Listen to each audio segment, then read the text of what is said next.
ಅರೆ ಕಡಿಮೆ ಹಾಕು ಆದ್ರೆ ಅಸಲಿ ಹಾಕು. MDH ಕಾಶ್ಮೀರಿ ಕೆಂಪು ಮೆಣಸಿನ ಪೌಡರ್. ಆರ್ಟಿಫಿಷಿಯಲ್ ಇಂಟೆಲಿಜೆನ್ಸ್ ಜಗತ್ತಿನ ಮನೆ ಮಾತಾಗಿದೆ. ಇದೇ ಆರ್ಟಿಫಿಷಿಯಲ್ ಇಂಟೆಲಿಜೆನ್ಸ್ ಸದ್ಯ ಯುದ್ಧ ಭೂಮಿಗೂ ಎಂಟ್ರಿ ಕೊಟ್ಟಿದೆ. ಪಾಕ್ನ ವಾಯುದಾಳಿಯನ್ನ ಕಟ್ಟಿ ಹಾಕುವಲ್ಲಿ ಎಐ ಮಹತ್ವದ ಪಾತ್ರ ವಹಿಸಿದೆ. ಹಾಗಾದ್ರೆ ಪಾಕ್ ವಿರುದ್ಧದ ಹೋರಾಟದಲ್ಲಿ ಎಐ ಬಳಕೆ ಆಗಿದ್ದು ಹೇಗೆ? ಇಲ್ಲಿದೆ ನೋಡಿ ಡೀಟೇಲ್ಸ್. ಯುದ್ಧ ಭೂಮಿಯಲ್ಲಿ ಕೃತಕ ಬುದ್ಧಿಮತ್ತೆ ಹೇಗಿತ್ತು ರಣತಂತ್ರ? ಎಐ ತಂತ್ರಜ್ಞಾನ ಬಳಸಿ ಪಾಕಿಸ್ತಾನದ ದಾಳಿ ಪುಡಿಗಟ್ಟಿದ ಭಾರತ.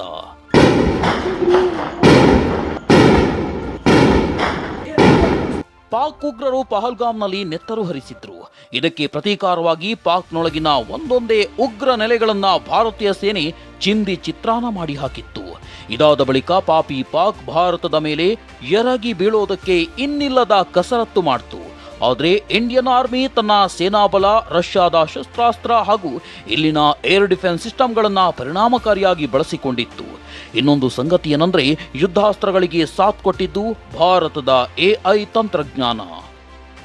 ಹೌದು, ಮೇ 6 ಹಾಗೂ 7 ರಾತ್ರಿ ಪಾಕ್ನಿಂದ ಡ್ರೋನ್ ಕ್ಷಿಪಣಿಗಳು ನುಗ್ಗಿ ಬರ್ತಿದ್ವು. ಆಗ ಭಾರತೀಯ ಸೇನೆಗೆ ನೆರವಾಗಿದ್ದು ಎಲೆಕ್ಟ್ರಾನಿಕ್ಸ್, ಕಂಪ್ಯೂಟಿಂಗ್ ಪರಿಣಿತಿ ಹಾಗೂ ಸ್ಪೇಸ್ ನ್ಯೂ ಹೌ ಎನ್ನುವ ಎಐ ತಂತ್ರಜ್ಞಾನ.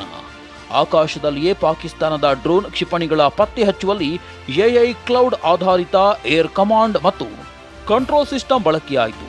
ಹಾಗಿದ್ರೆ ಎಐ ಕೆಲಸ ಮಾಡಿದ್ದೇಗೆ ತೋರಿಸ್ತೀವಿ ನೋಡಿ.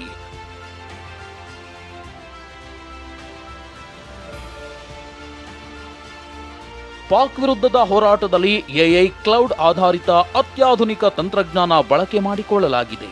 ಇದು ಆಕಾಶದಲ್ಲಿ ಬರ್ತಿರೋ ಡ್ರೋನ್ ಕ್ಷಿಪಣಿ ಹಾಗೂ ರಾಡಾರ್ ಚಿತ್ರವನ್ನ ಪತ್ತೆ ಮಾಡುತ್ತೆ. ಬಳಿಕ ಅವುಗಳನ್ನ ಭೂಮಿ, ಸಮುದ್ರ ಹಾಗೂ ಗಾಳಿ ನಡುವೆ ಹೇಗೆ ಹೊಡೆದು ಹಾಕಬೇಕು ಅಂತ ಪ್ಯೂಸಿಜನ್ನ ಸಲಹೆ ಕೊಡುತ್ತೆ. ಇದೆಲ್ಲವನ್ನ ಇಂಟಿಗ್ರೇಟೆಡ್ ಏರ್ ಕಮಾಂಡ್ ಮತ್ತು ಕಂಟ್ರೋಲ್ ಸಿಸ್ಟಮ್ನಲ್ಲಿ ಪ್ರದರ್ಶಿಸಲಾಗುತ್ತದೆ. ಎಐ ಶತ್ರು ವಿಮಾನಗಳ ಯೋಜನೆಗಳನ್ನ ಸ್ವಯಂಚಾಲಿತವಾಗಿ ಗುರುತಿಸಲು ಅನುವು ಮಾಡಿಕೊಟ್ರೆ ಇದರಿಂದ ಪರಿಸ್ಥಿತಿಗೆ ತಕ್ಕಂತೆ ಎಚ್ಚರಿಕೆ ವಹಿಸಲು ಸಾಧ್ಯವಾಗುತ್ತದೆ. ಭಾರತೀಯ ಸೇನೆಯಲ್ಲಿ ಕೃತಕ ಬುದ್ಧಿಮತ್ತೆ ತಂತ್ರಜ್ಞಾನ ಬಳಸುವ ಆಲೋಚನೆ ಇತ್ತೀಚಿನದ್ದೇನಲ್ಲ. ಇದಕ್ಕೆ ವರ್ಷಗಳಿಂದಲೇ ತಯಾರಿ ಮಾಡಿಕೊಂಡು ಬರಲಾಗಿತ್ತು.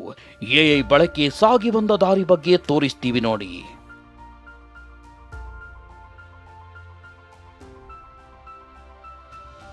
2018ರಲ್ಲಿ ರಕ್ಷಣಾ ಸಚಿವಾಲಯ ಬಹುಪಾಲುದಾರರ ಕಾರ್ಯಪಡೆಯನ್ನ ಸ್ಥಾಪಿಸಿತ್ತು. ರಾಷ್ಟ್ರೀಯ ಭದ್ರತಾ ದೃಷ್ಟಿಕೋನದಿಂದ ಎಐನ ಕಾರ್ಯತಂತ್ರದ ಪರಿಣಾಮಗಳ ಸುತ್ತಲಿನ ಸಮಸ್ಯೆಗಳನ್ನು ಅಧ್ಯಯನ ಮಾಡಲು ಈ ಟಾಸ್ಕ್ ಫೋರ್ಸ್ ರಚಿಸಲಾಗಿತ್ತು.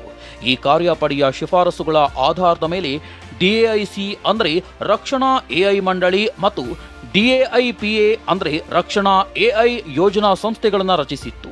ಈ ರಕ್ಷಣಾ ಎಐ ಮಂಡಳಿ ಮತ್ತು ರಕ್ಷಣಾ ಎಐ ಯೋಜನಾ ಸಂಸ್ಥೆ ಕಾರ್ಯಾಚರಣಾ ಚೌಕಟ್ಟಿನ ಅಭಿವೃದ್ಧಿ, ನೀತಿಗಳ ಬದಲಾವಣೆ ಮತ್ತು ಸಶಸ್ತ್ರ ಪಡೆಗಳಲ್ಲಿ ಎಐ ಅಳವಡಿಕೆಗೆ ರಚನಾತ್ಮಕ ಬೆಂಬಲವನ್ನು ಸಕ್ರಿಯಗೊಳಿಸಲು ಅಗತ್ಯವಾದ ಮಾರ್ಗದರ್ಶನವನ್ನ ನೀಡುತ್ತದೆ. 2022ರಲ್ಲಿ ಕೇಂದ್ರ ಸರ್ಕಾರ ರಕ್ಷಣಾ ಸಾರ್ವಜನಿಕ ವಲಯದ ಕಂಪನಿಗಳಿಗೆ ಒಂದು ಮಾರ್ಗಸೂಚಿಯನ್ನ ಅಂತಿಮಗೊಳಿಸಿತು. ಈ ಮಾರ್ಗಸೂಚಿ ಅಡಿಯಲ್ಲಿ 70 ರಕ್ಷಣಾ ಎಐ ಯೋಜನೆಗಳನ್ನ ಅಂತಿಮಗೊಳಿಸಲಾಯಿತು. ಇದರಲ್ಲಿ ಈಗಾಗಲೇ 40 ಯೋಜನೆಗಳು ಪೂರ್ಣಗೊಂಡಿವೆ. 2026ರ ತನಕ ರಕ್ಷಣಾ ವಲಯದಲ್ಲಿ ಒಟ್ಟು 129 ಎಐ ಆಧಾರಿತ ಯೋಜನೆಗಳಿಗೆ ಹಸಿರು ನಿಶಾನೆ ತೋರಿಸಲಾಗಿದೆ. ಇದರಲ್ಲಿ ಈಗಾಗಲೇ 77 ಯೋಜನೆ ಪೂರ್ಣಗೊಂಡಿದೆ. 2022ರ ತನಕ ಎಐ ಅನುಷ್ಠಾನಕ್ಕಾಗಿ 100 ಕೋಟಿ ರೂಪಾಯಿ ಹಂಚಿಕೆ ಮಾಡಲಾಗಿದೆ.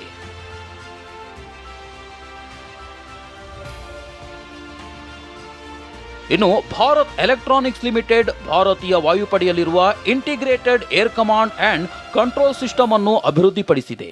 ಇದು ಸಶಸ್ತ್ರ ಪಡೆಗಳಿಗೆ ವಾಯು ಕಾರ್ಯಾಚರಣೆಯ ಸಮಯದಲ್ಲಿ ಸಮಗ್ರ ಸಾಂದರ್ಭಿಕ ಅರಿವು ನೀಡುತ್ತಿದೆ. ಇದರಿಂದ ಶತ್ರುಗಳ ಹಾಗೂ ವಾಯು ಬೆದರಿಕೆಗೆ ತಕ್ಕಂತೆ ಪ್ರತಿಕ್ರಿಯಿಸಲು ಸಾಧ್ಯವಾಗುತ್ತದೆ. Bureau report TV9. MDH ನ ಕಿಚನ್ ಅಲ್ಲಿದ್ರೆ ನಾವು ಎಲ್ಲವನ್ನು ಮಾಡಬಹುದು. ಬೆಂಗನ್ ಕಾ ಬರ್ತಾ, ಆಲೂ ಗೋಬಿ, ಭಿಂಡಿ ಮಸಾಲಾ, ಇನ್ನೂ ಬಹಳಷ್ಟು. MDH